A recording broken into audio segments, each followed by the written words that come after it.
Good morning.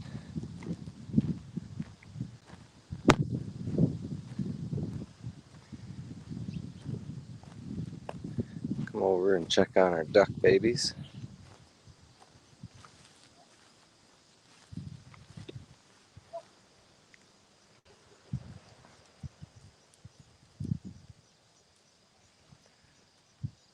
These two ducks have been co-parenting these four little ducklings.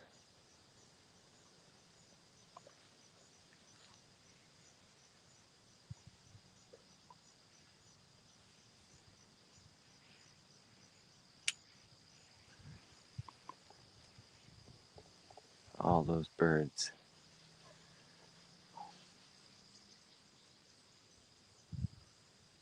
A lot of field birds here lately.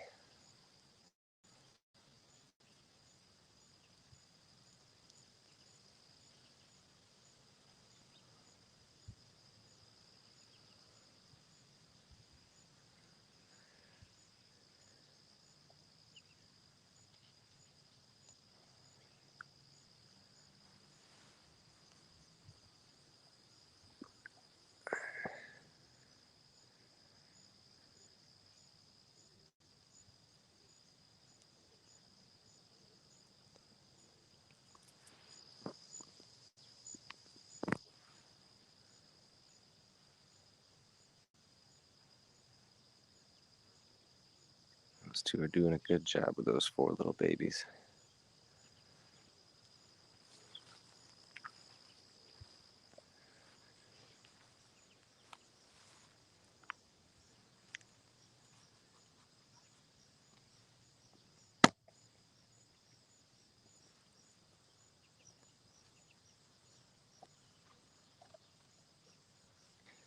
Good morning, old as dirt. Thanks for stopping by.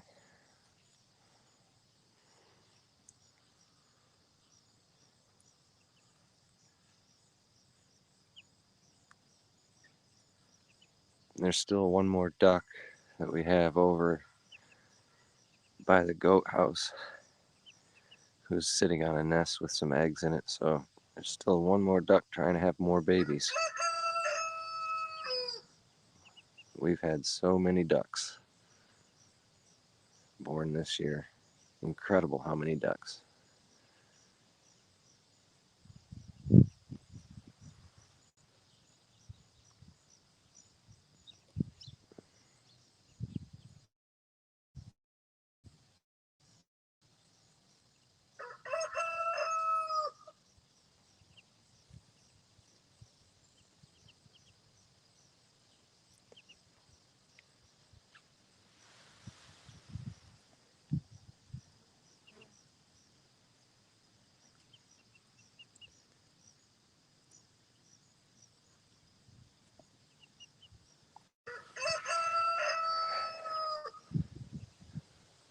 Yeah, animals are awesome. I like animals more than people.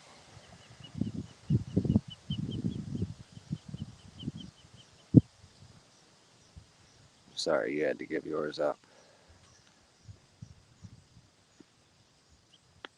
Alright, time to move, huh?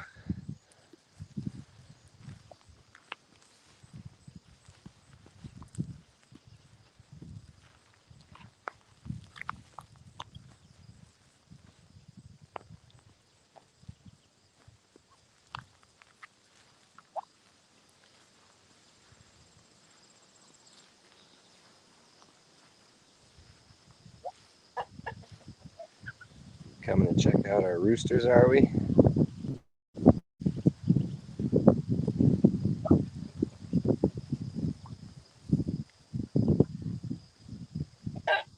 I'll go hide over there by the trailer.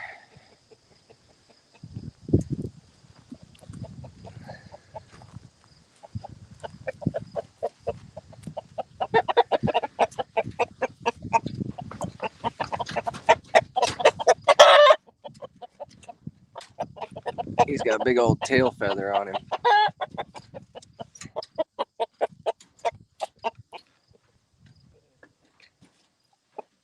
Pretty rooster. That's a Cochin rooster crossed on a English game hen.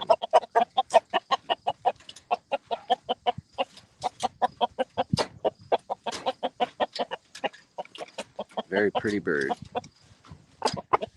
Same thing with this one here.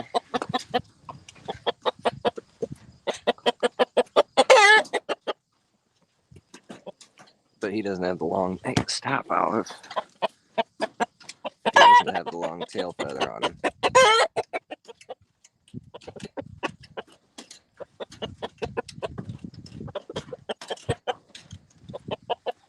And then we have our Brahma Roosters. Steve.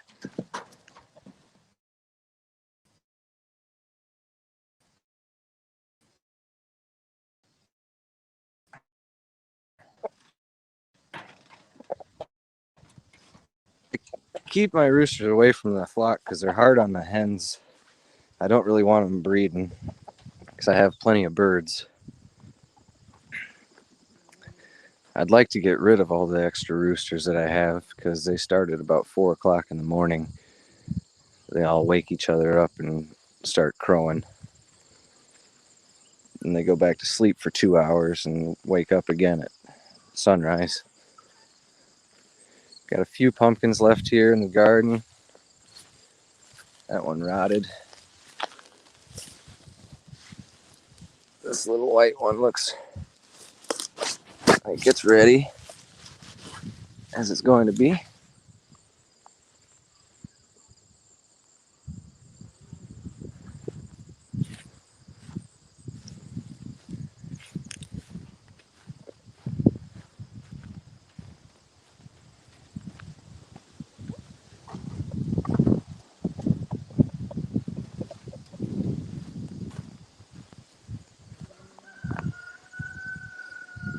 They make good dual-purpose birds.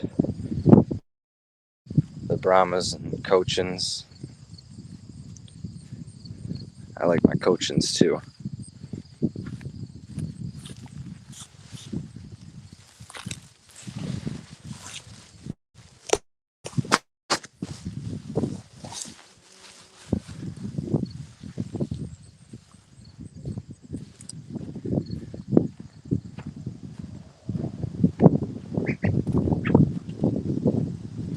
I haven't. For most of my life, I've been kind of allergic to squash, so I kind of stay away from squashes.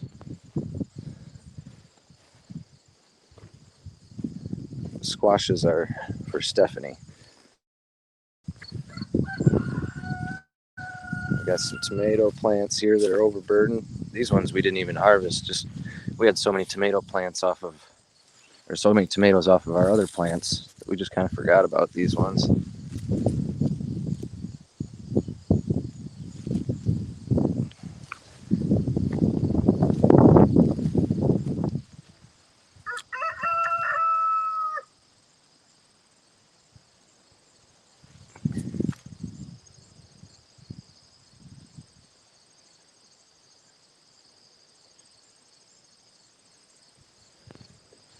Got so heavy it pulled my cage over.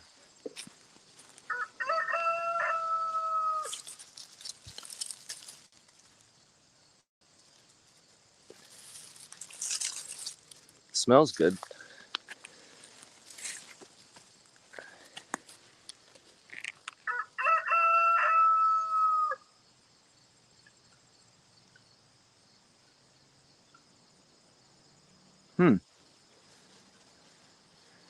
Sounds like something we might have to try. Maybe Stephanie will like them.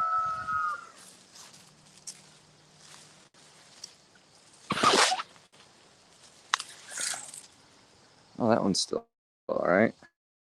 A couple little blemishes on it. Man, heavy tomato.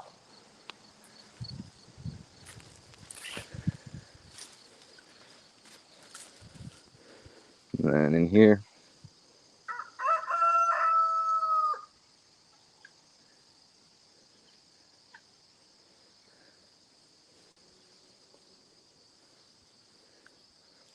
yeah, we had a big tomato year. Nice. Let's see. Down in here, set my tomato down. Let's see if I can find any more.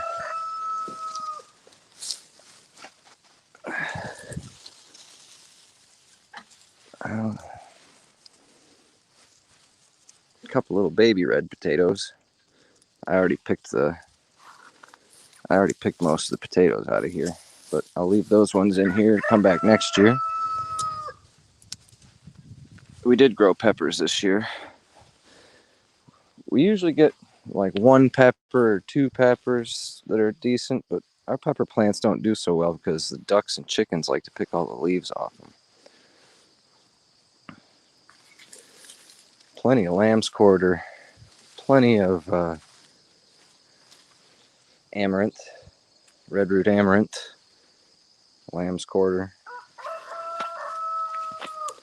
Over here I had a few bean plants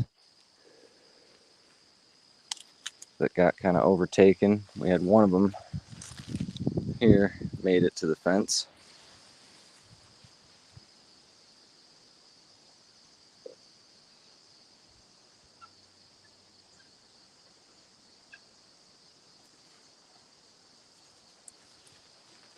Oh, we have so much lamb's quarter. The chickens love it too. I come out here and just snap off a bunch of lamb's quarter and feed it to the chickens. All that's lamb's quarters there.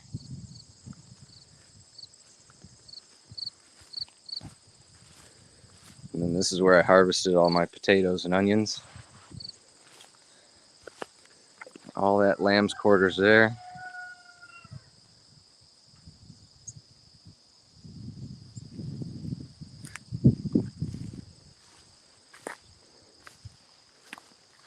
That big old potato that got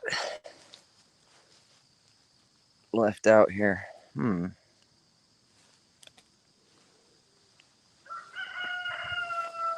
Oh, look at here.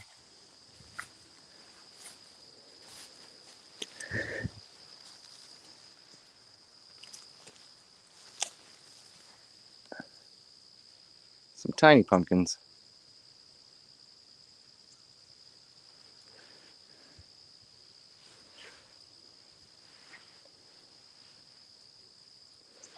Yeah, I've had, let's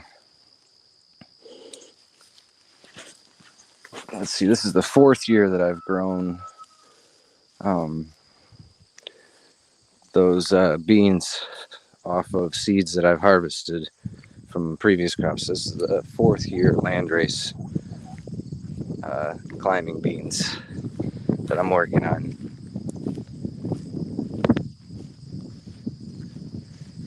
All of our corn and everything else is just the amaranth, the lamb's quarter. Got some barnyard grass in here, some wild lettuce, nettle.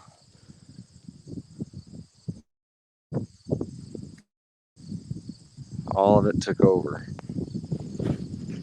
So we're gonna have to try something different next year to keep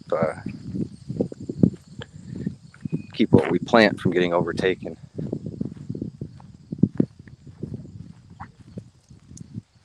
Two more loose ducks.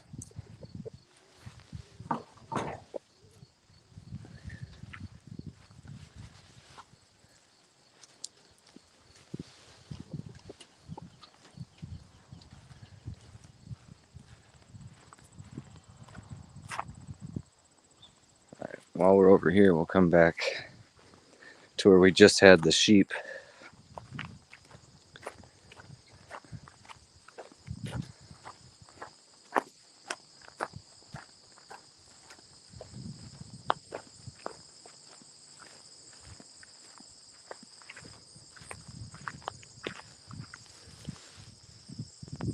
Pokeberries. Now we had the sheep. Ow. Ow. Had the sheep down here, and it was all overgrown like the garden.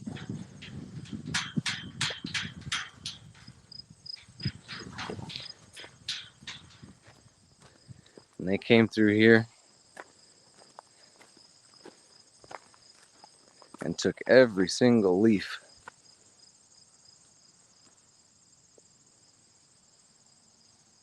off of all of these weeds. I mean, they ate everything in here.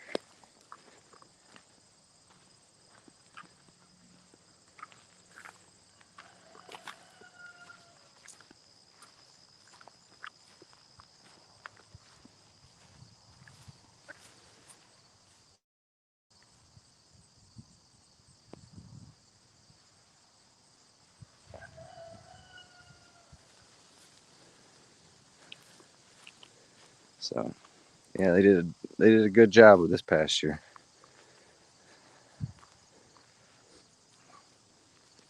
And it was all plants that the horses and cattle really wouldn't eat, so everything working together.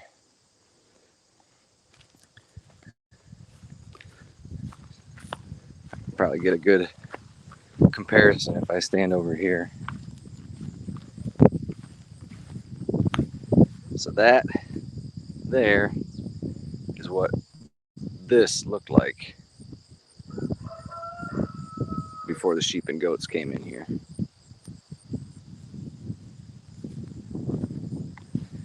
Now we got them off of here so we can let this recover.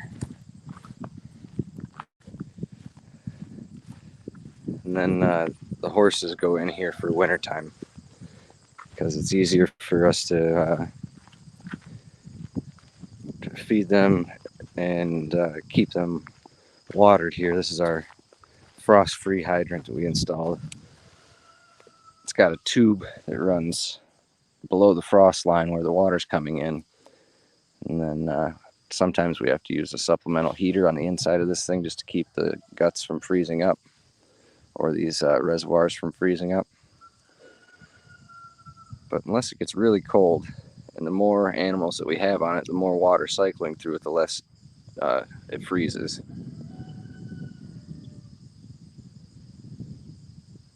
The stall cleanouts, usually what we've done is we just pile it up into a big pile and let it compost.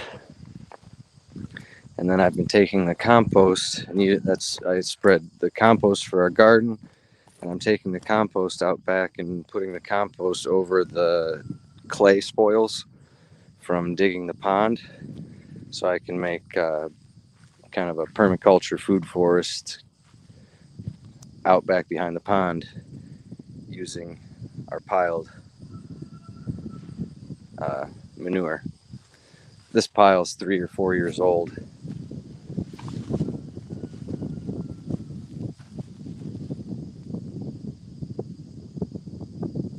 And that's good dirt.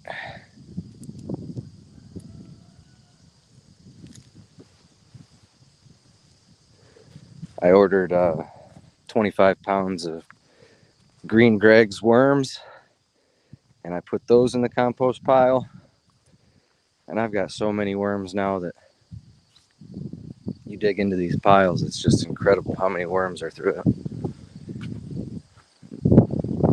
Breaks it down, turns it into good. There's a worm. Thanks, green Greg's.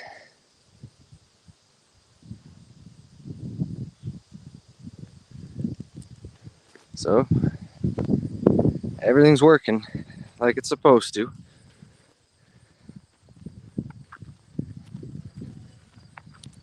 Same thing in this pasture. You can see all the red stalks from all the amaranth. They ate every leaf, every top off of them. They're just starting to leaf out again, but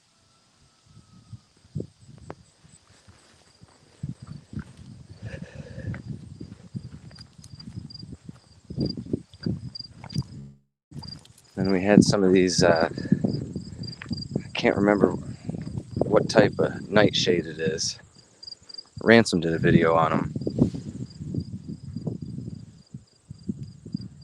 They've got these really cool white and purple flowers.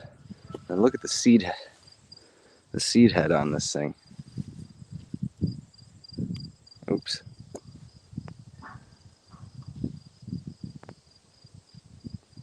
Crazy.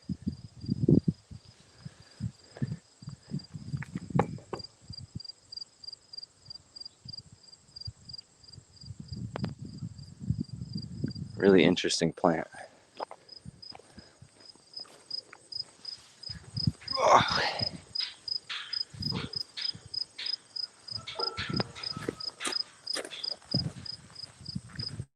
Girl olive.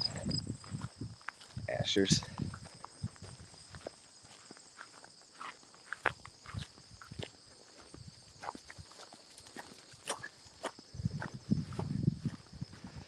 Yeah. Poisonous but pretty.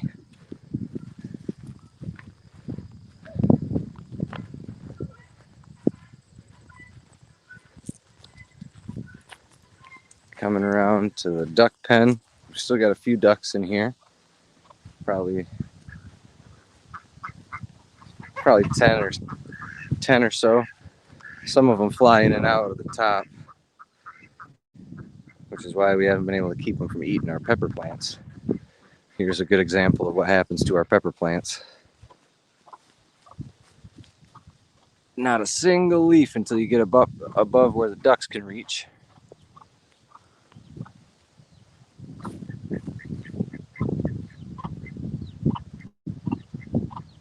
And just a couple of peppers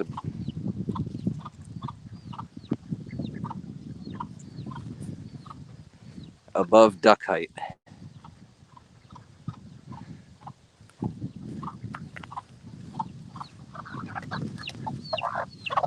That's Papa Rooster. He's my... Oh, there's one of his little babies.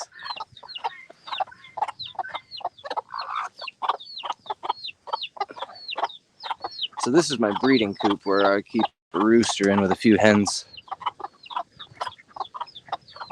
to supply me with more birds.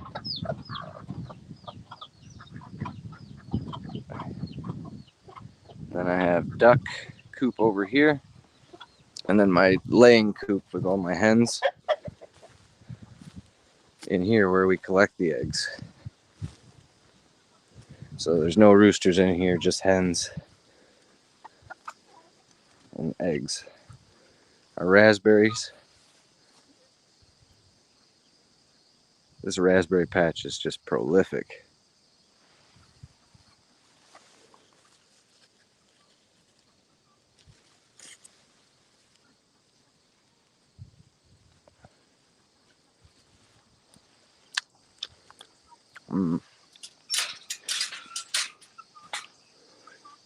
We had to cut all the lamb's quarter out of the pool. It had grown up and was all the way up here.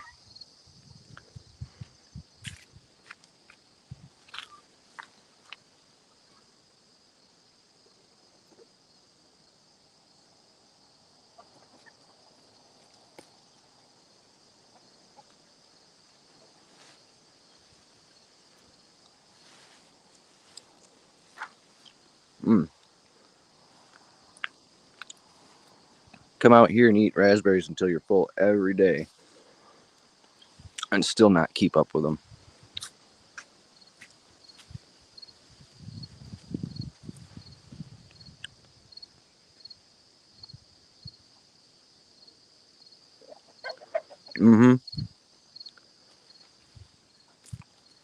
I love raspberries, so wherever they want to grow, I'm happy with it.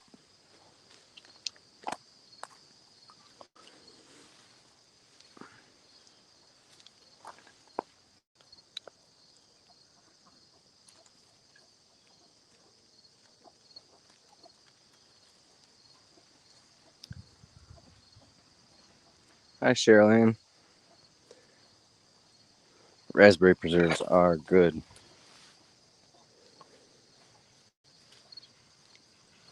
I'd like to make some roast duck with a raspberry glaze. We've let some of our guinea hens out. I haven't let all of them out because I want them to stick around.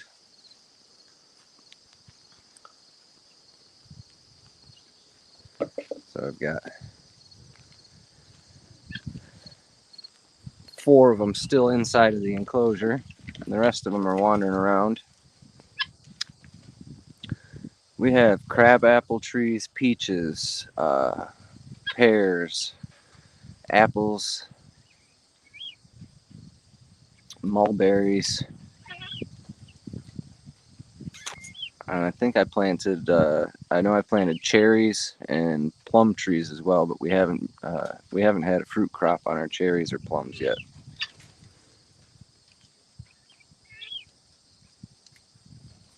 Ooh, mango chutney sounds amazing right now. But these little guinea hens, my buddy gave them to me because we had a bunch of ticks here, and he said that the guinea hens would help me take care of the tick problem around the house. He brought me 30 of them. They escaped the first day they got here. I was able to capture about a dozen of them. The rest of them disappeared. So I've been trying to keep them locked up and trained here until this is their home and they don't want to leave. When I can turn them out and let them go to town. These guys make a lot of noise.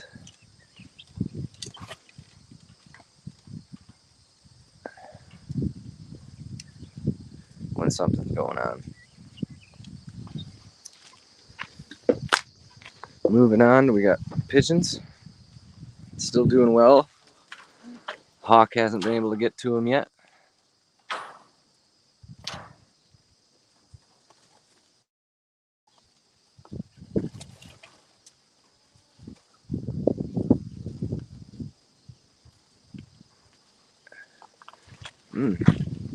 Yeah, I bet they're a lot like possums. Possums are supposed to eat a lot of ticks as well. Look at these hybrid rose bushes.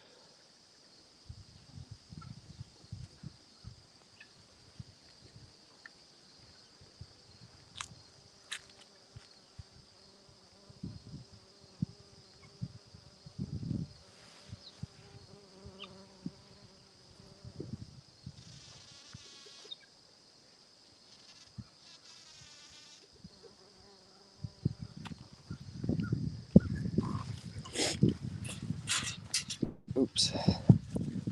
Pulled my door off.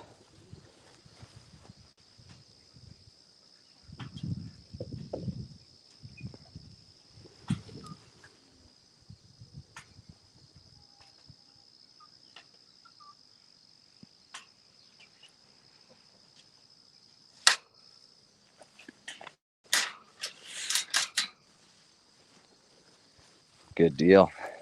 That's my green egg layer. I love that chicken. I had her for probably 5 years now. She's getting old.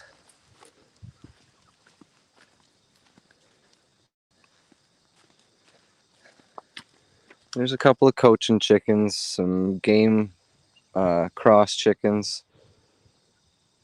I used to have Eyes of Browns, but most of these are birds that have been crossed and hatched here. So I haven't bought birds in a long time.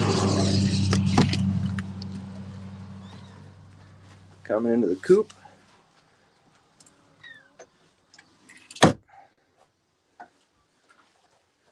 Hello, lady. Are you laying?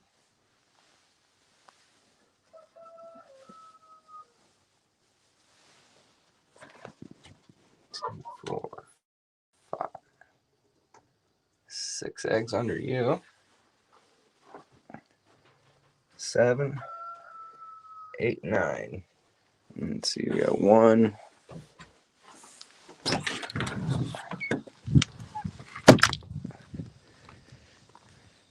2, 3, 4, 5, 6, 7, 8, 9, 10, 11, 12, 13, 14, 15, 16 maybe?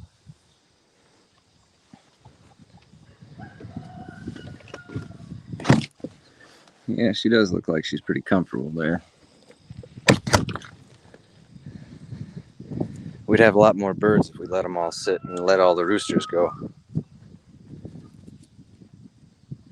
Usually, that's the one reason I really like the English game hens, and that we brought those on.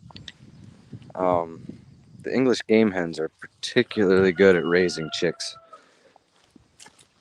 They'll hatch out 18 to 20 chicks, and of those 18 to 20 chicks, a dozen of them will survive. Whereas the other chickens, if they hatch out chicks, they're lucky to keep 1 or 2 of them alive.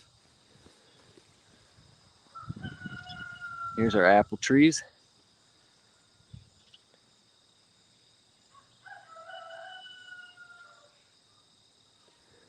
It seems like at any given time I've got 2 or 3 that are broody. We've just got we've been raking up 50 to 60 pounds of apples a day, or every other day, off the ground. And there's still hundreds of pounds of apples up there. It's just, this tree is prolific. Our pear trees have just finished. I don't think we have any pears left on the trees. It was a big year for pears too. We had a lot of pears. A lot of good ones too this year.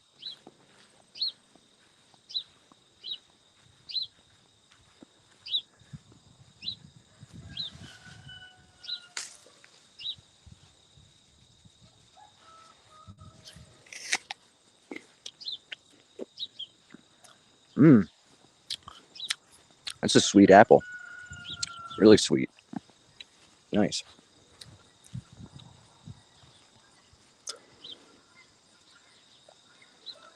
And these are the pear trees.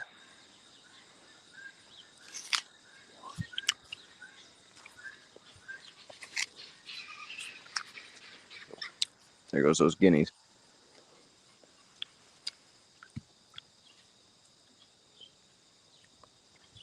We need to get a cider press out here. Make pear and apple cider.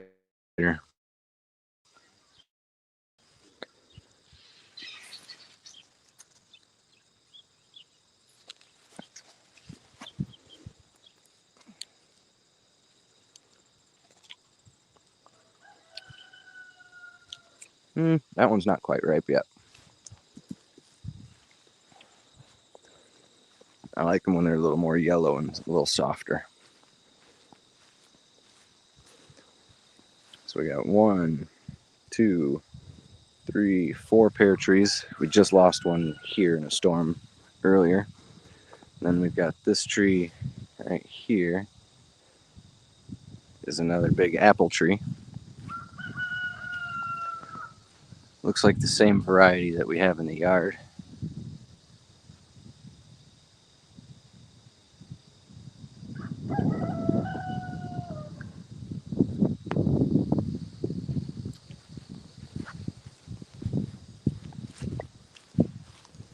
Is this pear a little more ready? Ant thinks it's ready. So we rake up the fruit out here, one, because it's easier to mow. That's a good one. That one's soft. And also because this is all fenced right here, and the deer will come in here and they'll eat the dropped apples at night. And when a car goes by, they can't go this way, so they're forced back into the road. And we just had somebody hit a deer in front of our house last week while it was eating apples. Heard it happen. The guy wasn't really happy about it. He started cussing and then just kept driving. I went out and looked for the deer and couldn't find it, so I think it ran away. But I hate it when vehicles hit animals.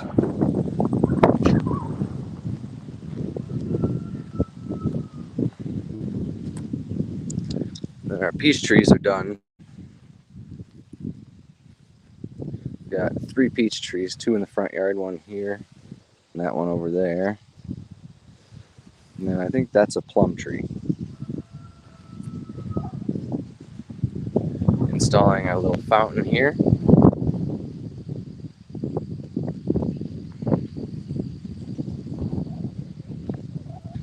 So yeah, hopefully by taking the pears and apples that drop, and I put them out back behind the pond, and then the deer can go back there and eat them. They don't have to worry about being next to the road. Some of the pumpkins that we grew,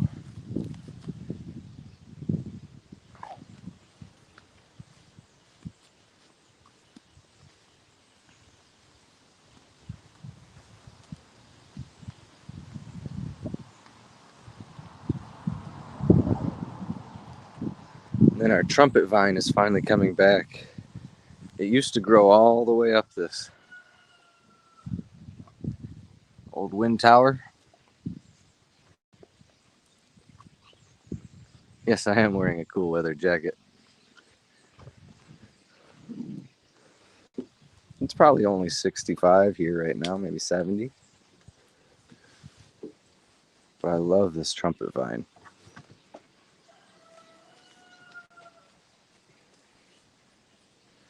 When I first moved in, it went all the way up, and this whole thing was just a canopy of orange flowers and green leaves. It was beautiful. And we're getting ready to stain the new deck here soon. We just had this deck put on.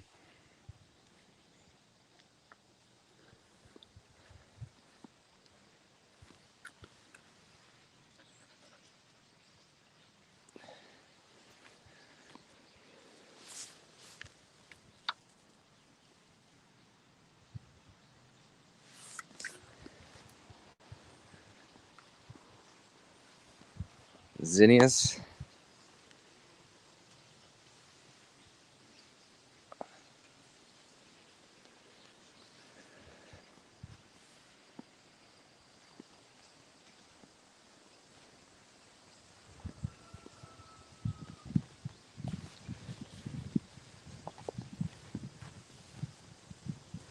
And then we've got, this is our other peach tree here. This tree had its first peach this year, so next year I'm hoping that we'll get some more fruit off of it.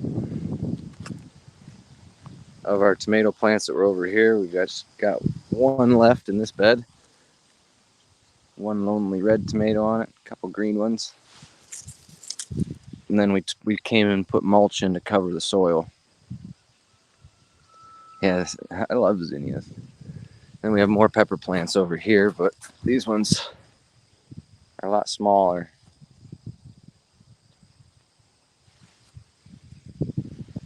I mean, that's only a 12-inch plant. That one's less like an 8-inch plant. Tiny little weird looking pepper on it.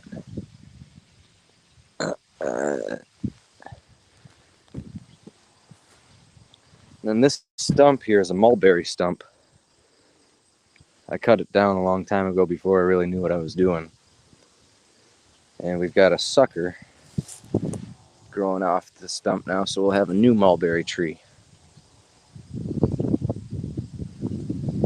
Look at all the fungus that's growing out of this thing. So hopefully this will feed our new tree, and we'll have a nice mulberry tree right here. With these are black locusts, which are all nitrogen fixing trees next to our garden beds. And then the tomatoes that I was the most impressed with, that I mean, they had just an incredible bumper crop, but these are called Pink Lady tomatoes, and they were the best eating tomatoes I've ever had. Pink Ladies. I'd eat those on my egg sandwiches every day. Whew. I'm not much of a tomato person. I like them sliced up on sandwiches or in salads and stuff. I don't just eat them by themselves, but I actually took a bite out of one of these, like an apple. So that's saying quite a bit about them.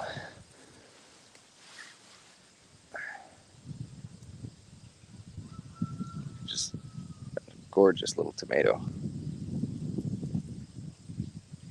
Black locusts are not thornless. As they mature, they get thornless. Like the thorns come off the mature trees. This one here just has regular bark, but when you get up to the younger trees,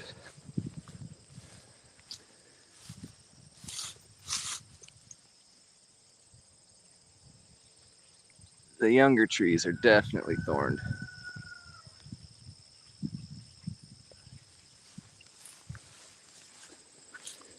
And here's our cherry tree.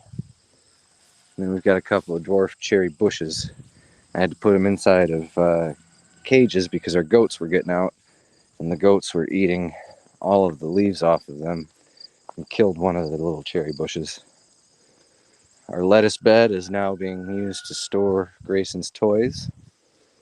Oh, and there's my pruners. These things weigh next to nothing and they work awesome. I really like my Fisker stuff, and I'm not affiliated or sponsored, but the Fisker's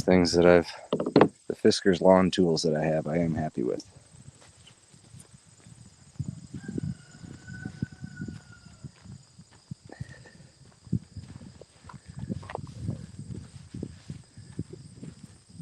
You girls want to go back to the pond? Good job.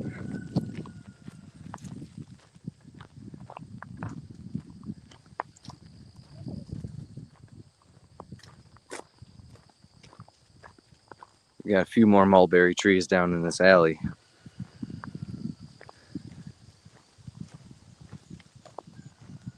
Grayson loved the mulberries this year. I'd hold them up over my head and he'd just pick them and eat them. Pick them and eat them. Same thing with the raspberries. He loves the raspberries. He's a berry boy.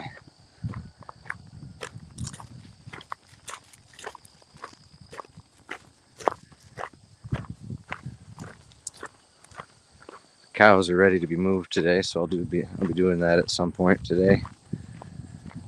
Just moving their fence to give them a fresh section. We haven't had rain or any significant amount of moisture in a long time. Things have been really dry this year. I noticed that the stream that runs down past my house is almost dry, and I've never seen it. I've never seen that stream dry up. So it's as low as I've ever seen it, and it's hard to keep food in front of these guys when it's not growing. We sure could use some rain. Here's our pretty white beefalo.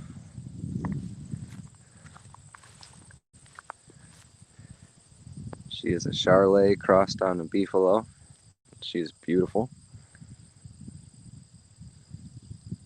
Got a little black feet and a black nose.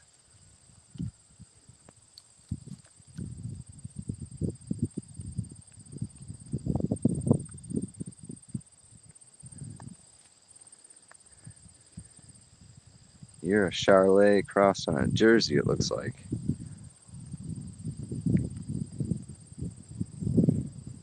Our old family milk cow. Threw some really nice calves for a Jersey.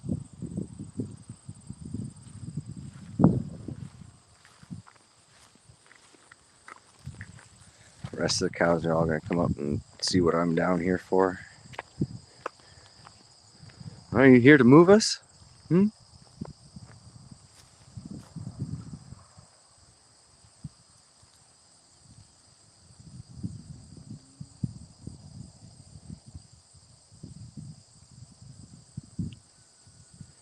And she's Hereford crossed on a Simmental. I have yet to butcher a beefalo,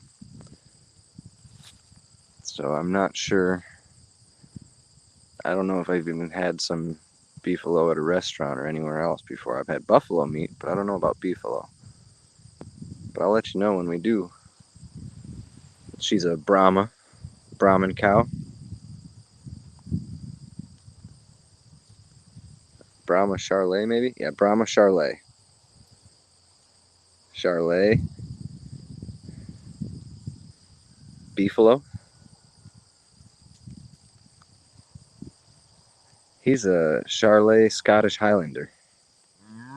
He's going to be the next burger. He's the next one in line. He's just a massive young steer.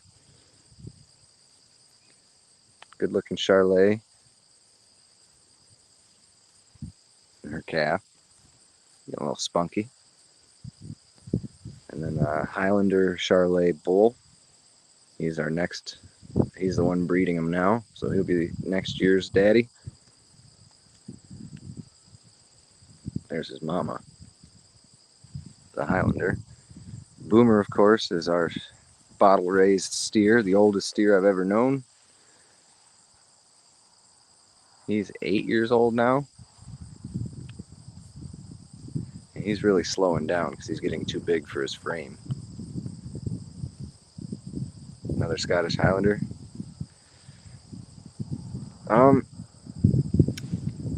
I'm not sure what the steer weighed that we just brought him in. I usually butcher them about 2 years old.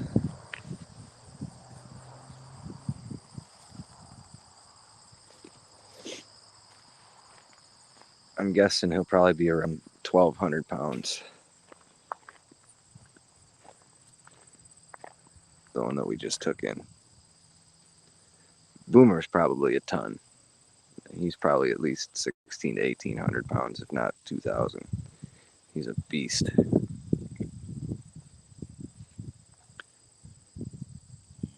And then she's obviously Hereford. Crossed on either the Simmental bull we had or the Charlay, but they definitely have all the Hereford influence.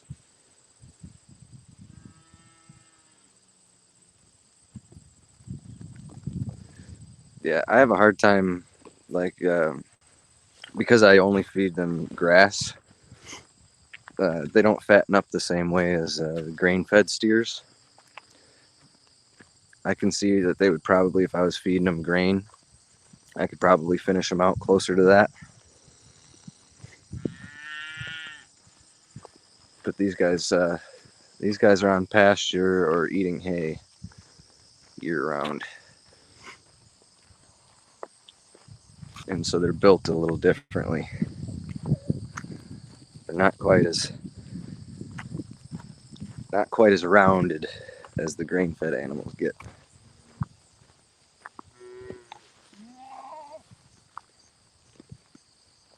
Behind us, we got all the goats. Looks like the sheep have moved back up to go lay in the shade.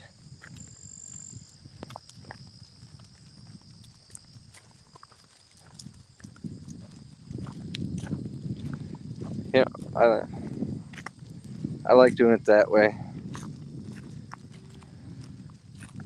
And I'm happy with the product. It does taste different than grain-fed. So I can see why people are particular one way or the other, because they do have a different flavor.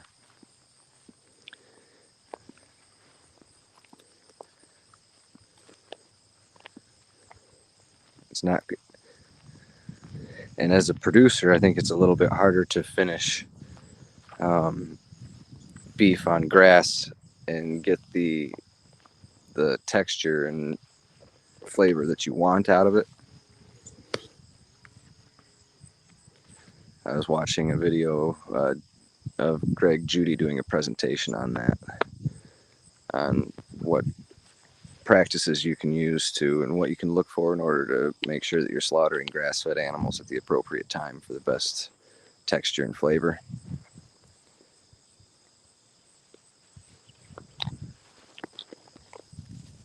Uh-oh. What'd you see? She must have saw a rabbit or something.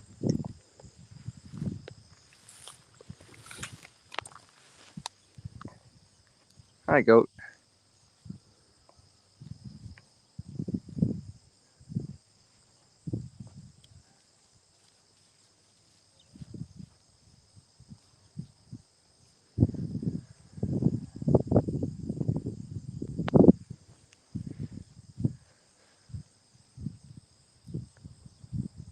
Their pasture's looking good.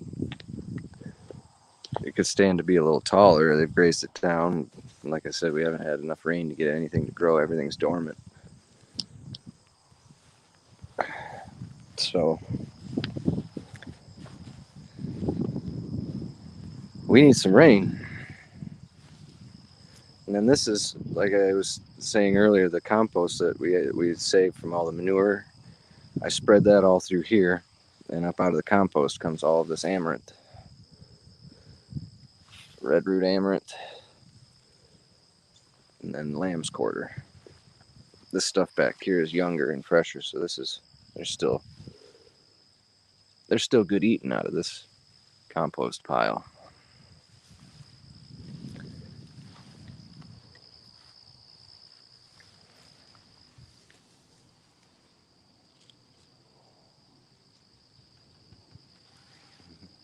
Hey, Echo.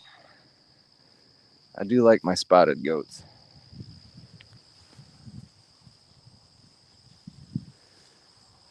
Our little Billy is spotted, so hopefully he'll throw some spotted babies for us this year. Over here we have somewhere, is it right here? Yeah. Oh yeah, this stuff smells so good. I think it's some type of mint.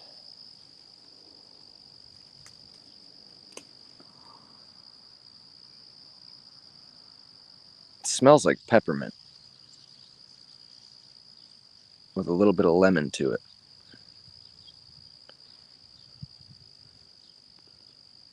It's got a square stem. Square stem means mint, right?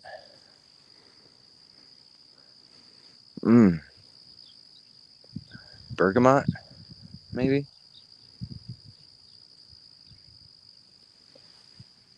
Whole bunch of it down here.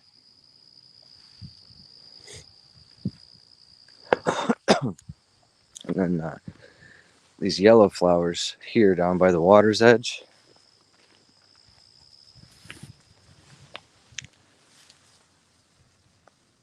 These are called nodding beggar ticks. And these are like candy for ducks. So once I get to let these ducks out, once I'm confident that they've acclimated here as home again, I'll let the ducks out, and they've got a whole buffet of candy sitting around the pond waiting for them to graze on. What do you think about that, ducks? You think you guys are almost ready to get out? Bergamot, good. Learning.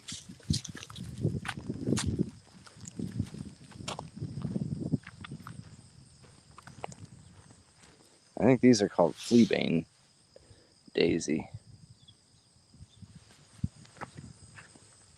Yep, that would make a good perfume.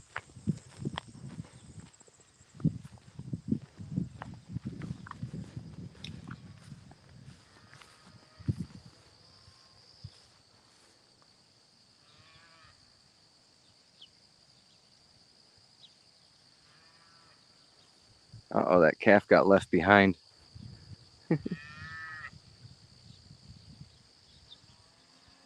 Yeah, Mom went up and got a drink and left you, didn't she?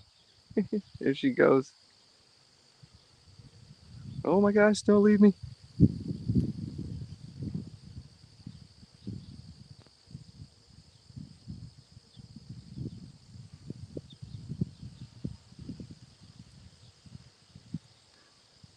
She was snoozing in the grass back there and didn't realize everybody left.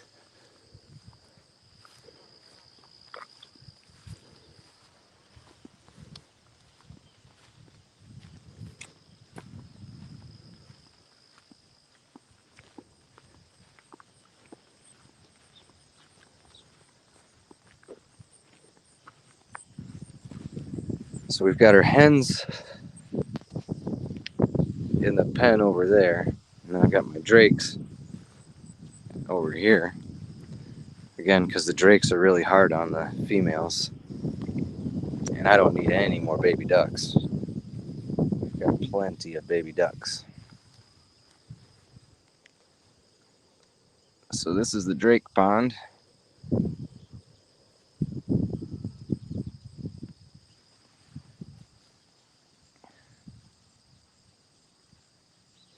Yeah, I like this. I love the weeping willow tree.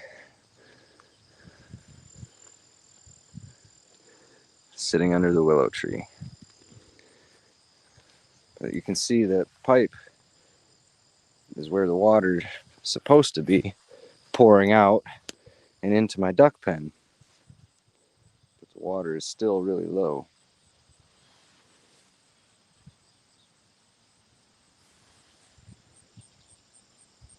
You can see on the bank. It should be up there, but it's down there.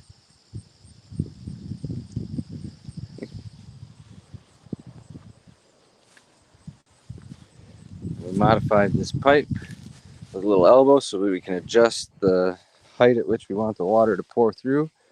And then since we've had this drought spell, no rain, we have this 6 to 4 inch reducer that we can place over our pipe here. Let's see if I can hook this up.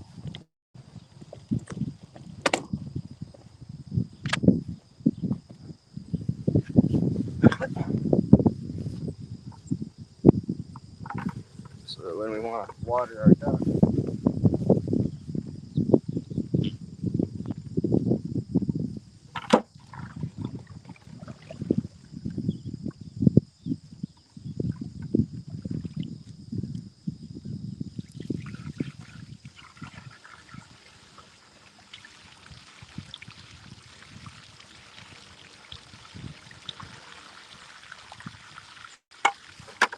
can fill that. I'm turning around.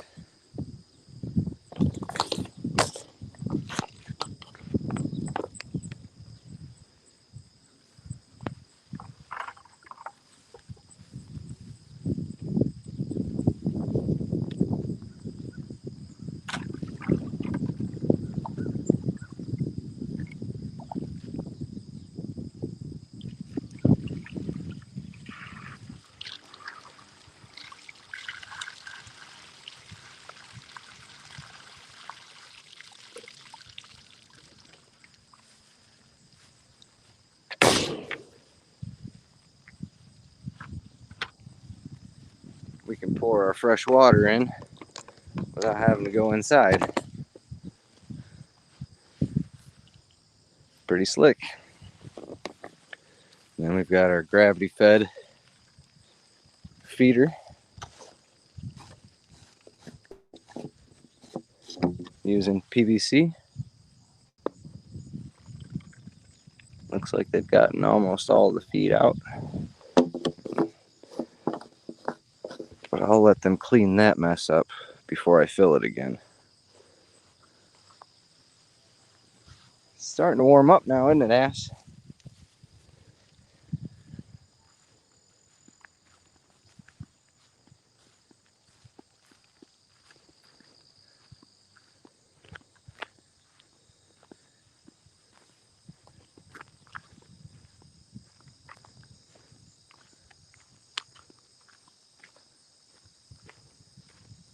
Oh, I don't know what this is, but this is really pretty. Let's see if I can get over there. I'm wearing my usual flip-flops. I know this drops off at some point right here. Look. Those.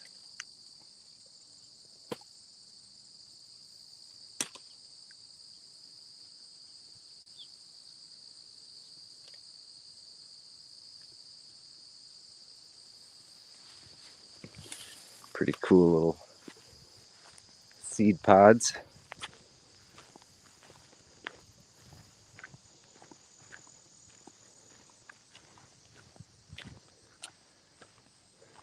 You can see here the water is well below where I want it to be.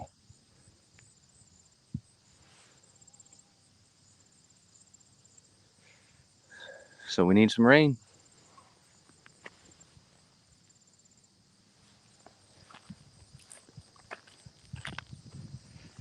Now out here at the camper,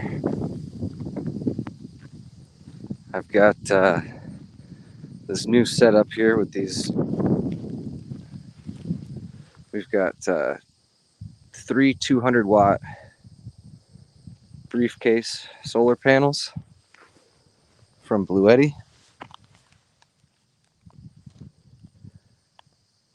They're pretty nice.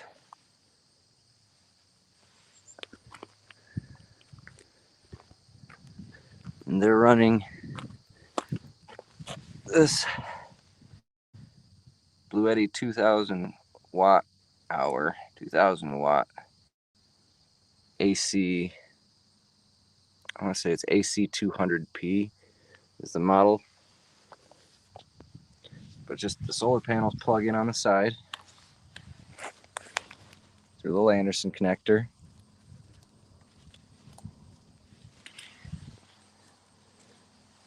And then hook your panels up using the MC4 connectors on the panels. And once these are in the sun and out of the shade, we'll be producing juice. But it's enough to, let's see,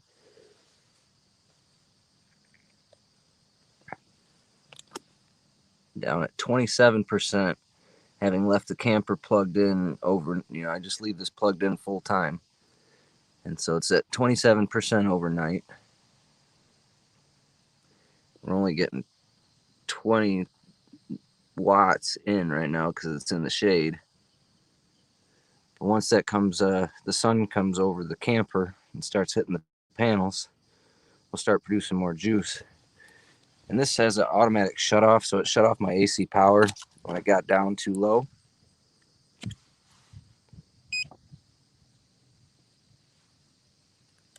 So I had to turn the AC back on. It's drawing 99 watts, only producing 20. It should produce with the. I have 600 watts of power potential at the panels. They're 3 200-watt panels, but on a good day, it seems like I get out of that 600 watts potential, I only get about 400 watts of charging out of it. But that's still more than enough to charge this while it's on, if I'm only drawing 72 watts or 60 watts.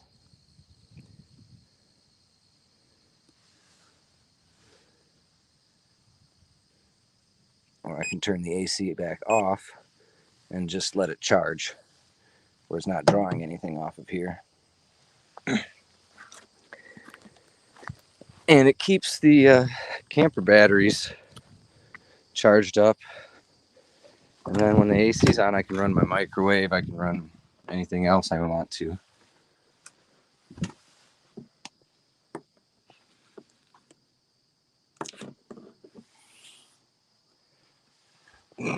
So it's a nifty little setup. I used to run that inverter generator, a little gas generator, every couple of days to charge the battery up. Now I just turn the Bluetti on. Let it charge up every day.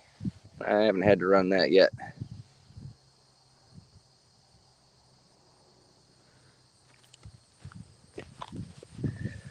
And cattails. I'm not sure if I want to throw lily pads in the pond, because once those get away from you, they can really take over. If I did do lily pads, I might do them in a separate pond, like this little pond back here. I'm trying to get over here where I can. But we do have cattails.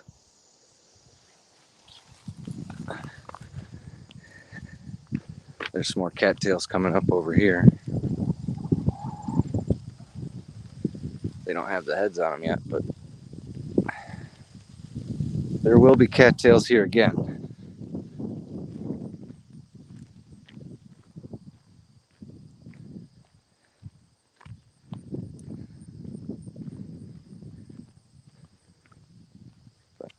That little blue eddy generator is pretty cool. And I've got my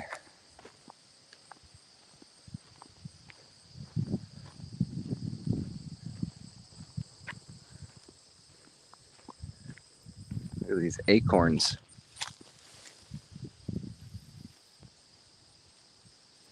Deer are gonna love those.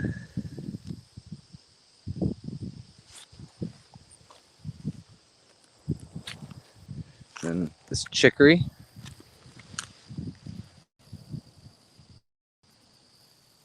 There's a lot of chicory around here.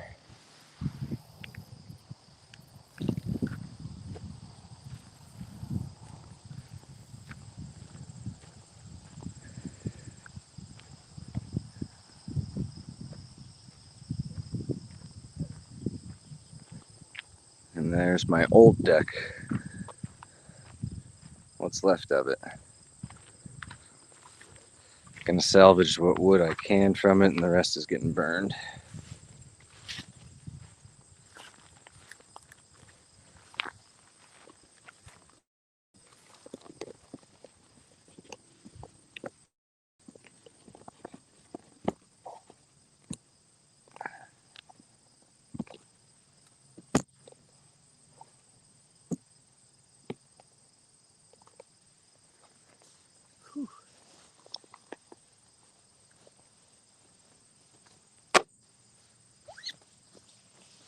Starting to get warm.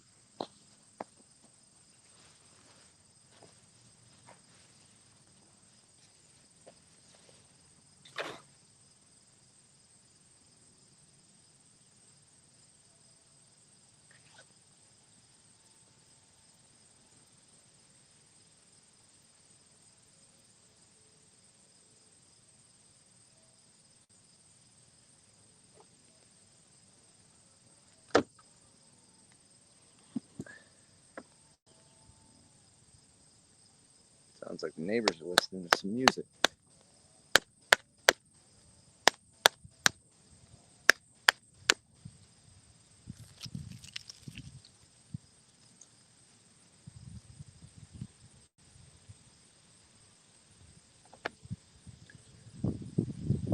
Little wedding crashers.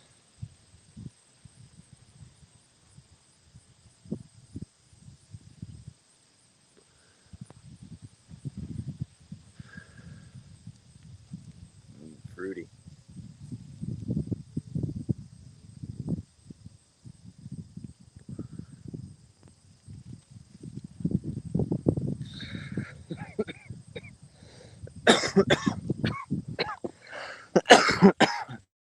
A dab in the morning and do you good.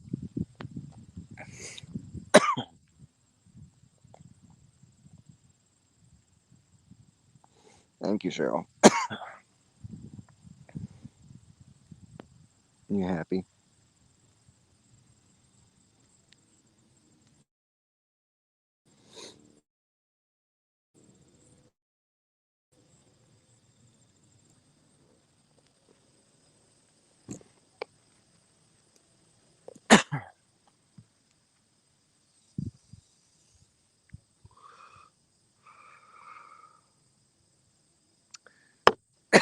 Dab done.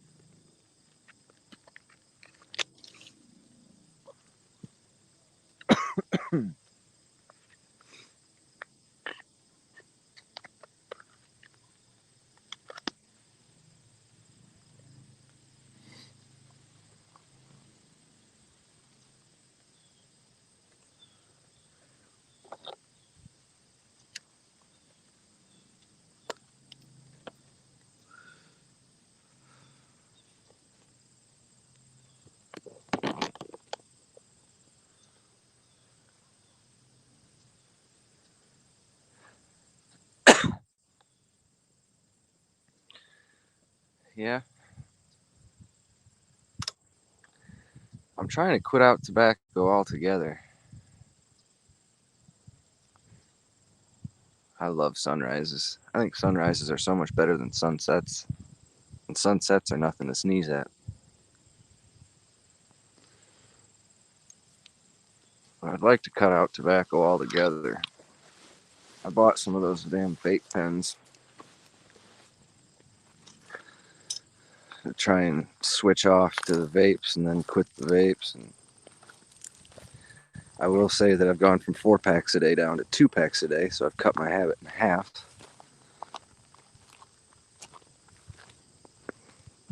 Just 2 packs less a day to go.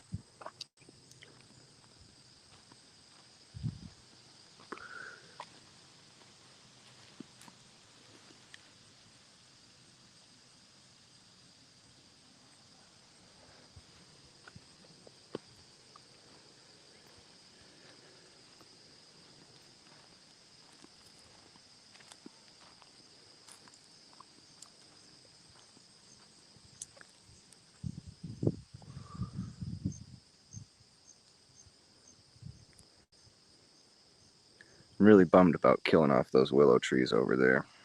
The ones that ended up being in the pond after I built the dam.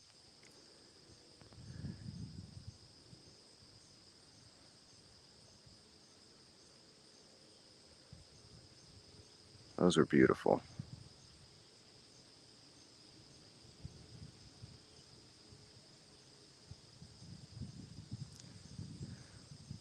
There goes a turtle. We have a huge snapping turtle living in this pond. Huge, huge. Oh, these are pretty.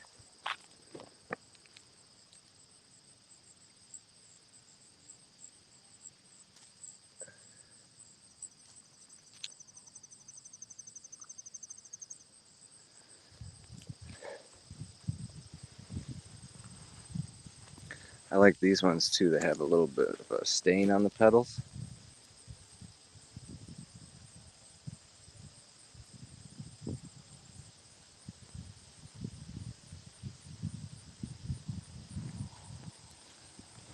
I think those are a type of coneflower or black-eyed Susan. The poppies that I had are all red and orange, and those bloomed early in the year and have been done for a little while. Got plenty of goldenrod out, plenty of ragweed out. This is all the brown stuff here is Queen Anne's lace that are all done. Ah, lazy Susan.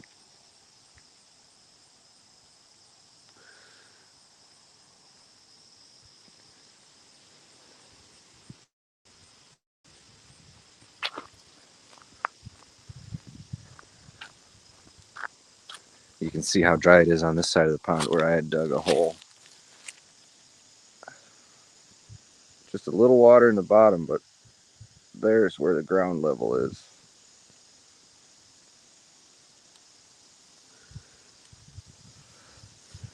So we need some water.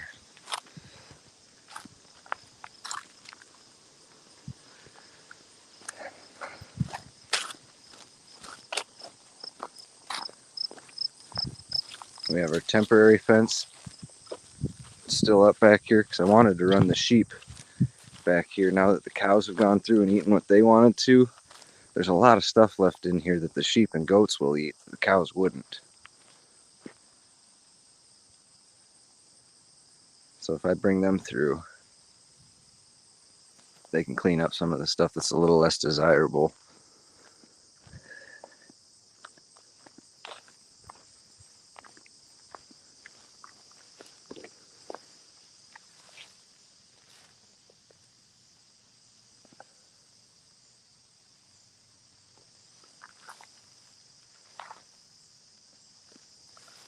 Oh, there's a little pine tree we planted a couple years ago.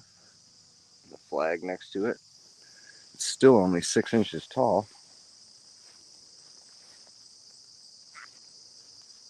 Ah, here's the flower I was looking for.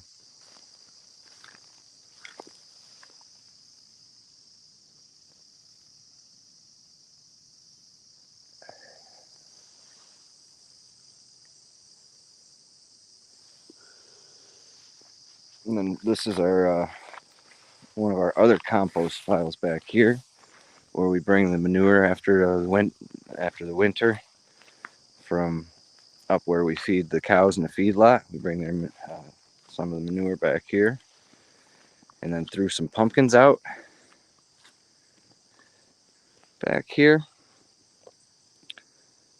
And nature did the work for us. We got a whole bunch of pumpkins back here that volunteered to grow for us. Let's see if I can find any in here.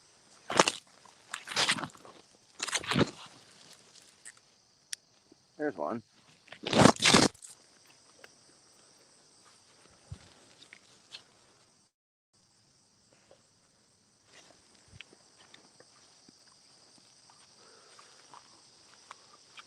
Oh, there's some broccoli back in there too, so maybe we'll get some broccoli next year to come up out here. So we threw our broccoli that went to seed, we threw that back here. So we can look for pumpkins and broccoli back here next year and see if nature's going to do the work for us.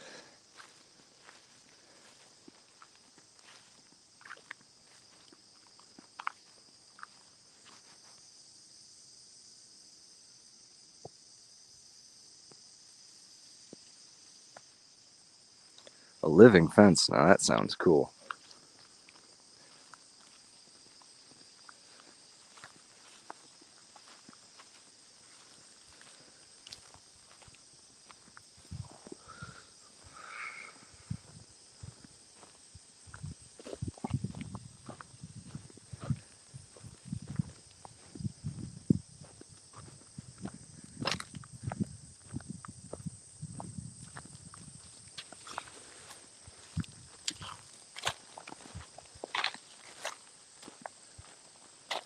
Well,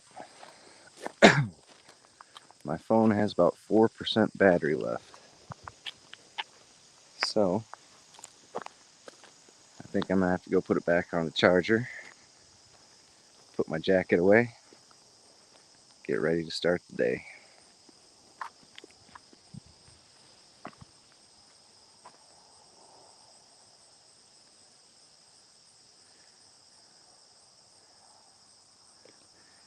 Yeah, broccoli is good.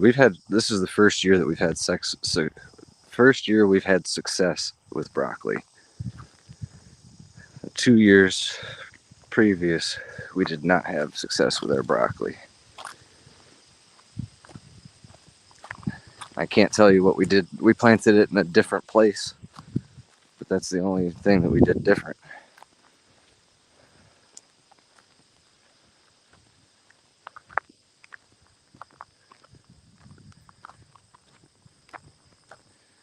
We just switched which bed we planted it in.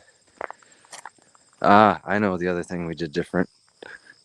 We had the ducks locked up for most of the early growing period.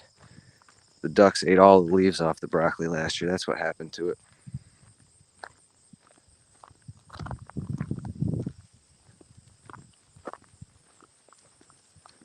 I haven't had success with carrots yet, and I love carrots. That's something I've been bummed about, and that I want to hit next year is carrots, because I love carrots. And I also think that for us, it'll be important to grow root crops that we can store easily through the winter without needing any kind of refrigeration or greenhouses or anything. We can do root crops, potatoes and carrots and onions. And then in the pond we have fish, we have plenty of sources of protein to work with here. Just a way for us to work our vegetables in. I think that's the direction that I want to head with my garden, because we don't do all that much canning. We don't have a greenhouse up yet, so try and keep it as simple as possible. And then, worst case scenario, if we can grow root crops that we can store throughout the winter time, and we have the pond with fish in it, even if we end up having a hard time keeping our animals, we'll still be able to get our protein from the fish, and we'll still have some vegetables through the winter time.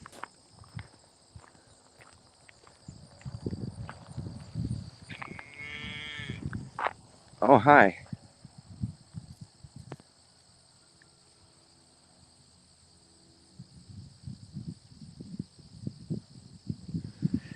All right. Thanks for watching, guys. Have a good day.